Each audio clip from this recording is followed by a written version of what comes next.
Hello, boys and girls, and welcome back to another terrifying and exciting episode of E-maginative Stories. My name is Eric, and today we'll be reading you Haunted House, Haunted Mouse by Judy Cox, illustrated by Jeffery Ebbeler. Let's begin.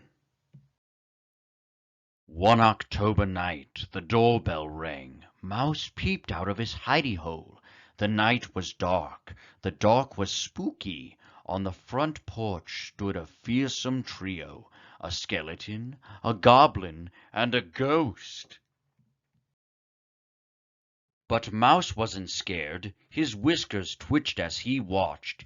"Trick or treat," said the skeleton. "Trick or treat," said the goblin.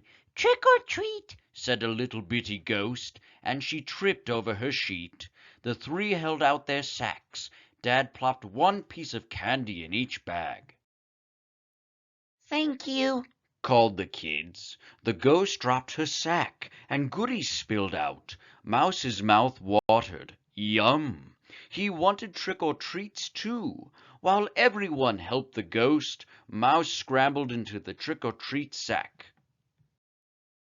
"Candy!" More candy than Mouse had ever seen. Sour balls, gumdrops, lollipops, and chocolate bars.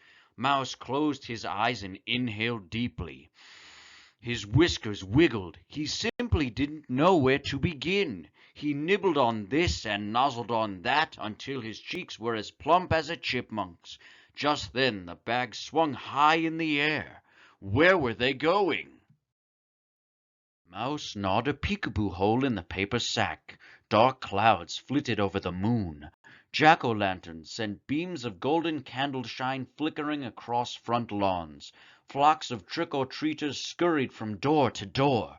Mouse didn't see the candy leaking out, piece by piece, through the peekaboo hole. The sack swayed like a pirate ship in a gale. Mouse's tummy roiled. His head spun. Poor seasick Mouse! The next time the ghost dropped her sack, Mouse staggered out. Just then it started to rain. First a drizzle, and then a full-out gully washer. The trick-or-treaters dashed for home, holding their coats over their heads. Boom! Went the thunder. Flash! Went the lightning. Away went Mouse. He darted here and there, dodging raindrops, splashing through puddles. Where could he find shelter? He was lost. He was wet. He was cold. An abandoned house stood by itself down at the end of the street. The door was barely open, just wide enough for Mouse. Lickety-split he scrambled inside. He didn't notice the sign on the front, "Keep out." The door slammed shut behind him. Was that the wind, or was the house haunted? Mouse tiptoed down the hall to see what he could see. Cobwebs draped over his ears.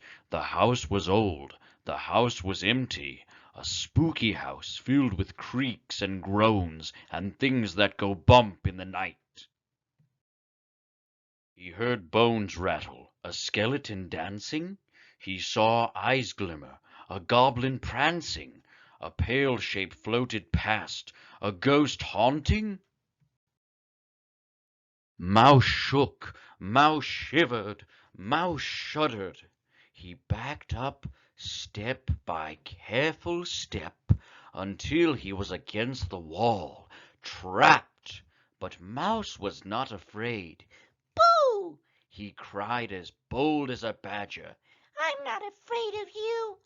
Outside the house, the wind blew away the clouds. Moonlight shone in the windows, revealing